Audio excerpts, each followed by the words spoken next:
of the Democratic Party widened into a chasm in real time. The convention, a scholar writes, suffered a political crisis of epic proportions.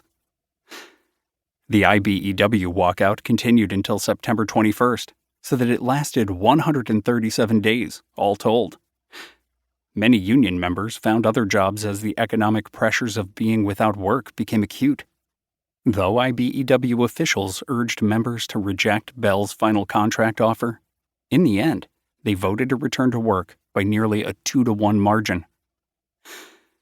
This story reveals that telecommunications may claim an unexpected significance on the historical stage.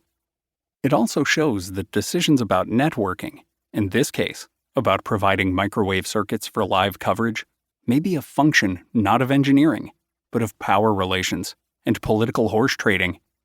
Crossed Wires unearths many such stories. They illuminate a history that has evolved through contention and struggle. If we would understand these moments of conflict and change, we need to connect them to prevailing social and political power relations. Thus, the approach adopted here is not to appeal to an overarching economic theory, a managerial vision, a legal concept, a technological necessity, or a civic consensus. My aims are two: to restore the contour lines left by a divided and dominative society upon network development, and to emphasize how recurrent struggles by workers, consumers, and political radicals have also shaped them.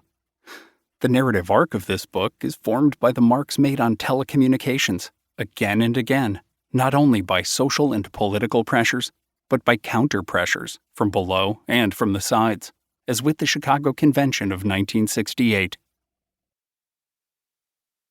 How may we open the study of telecommunications in this way, across the span of U.S. history? I have adhered to two chief guidelines in developing my arguments. First, my account places networks within a broad historical sweep, and therefore I have needed to consult an extensive secondary scholarship. Recent revisions to historical understanding offer vital aid to the student of American telecommunications. The territorial conquests on which the U.S. Republic was based, and which indigenous peoples experienced and resisted, were essential to the build-outs of postal and telegraph networks.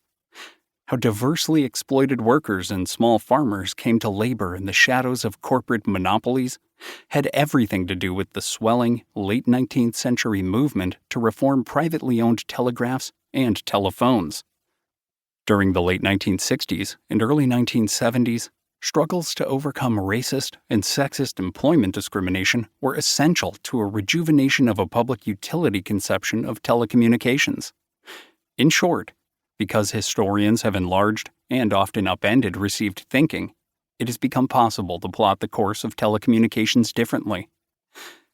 However, to get close to the ideas and priorities held by the people who built and operated telecommunications systems, and who clamored to have use of them, a second pathway to knowledge is also needed.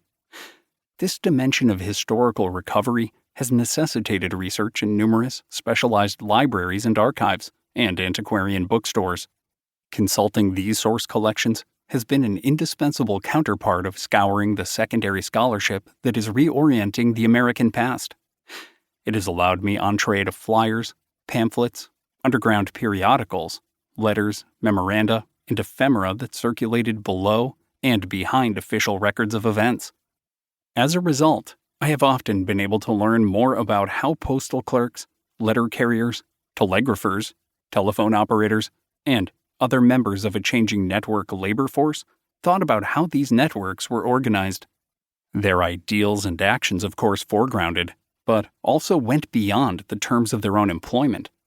Workers notably pressed for more inclusive service provision and for alterations to ownership and control.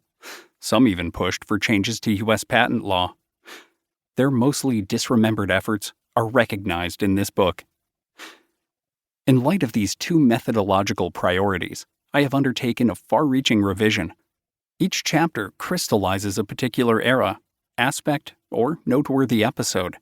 Cumulatively, my 11 chapters remap more than 2 centuries of U.S. telecommunications history, from the post office to the Internet. After decades of neglect, Historians have recaptured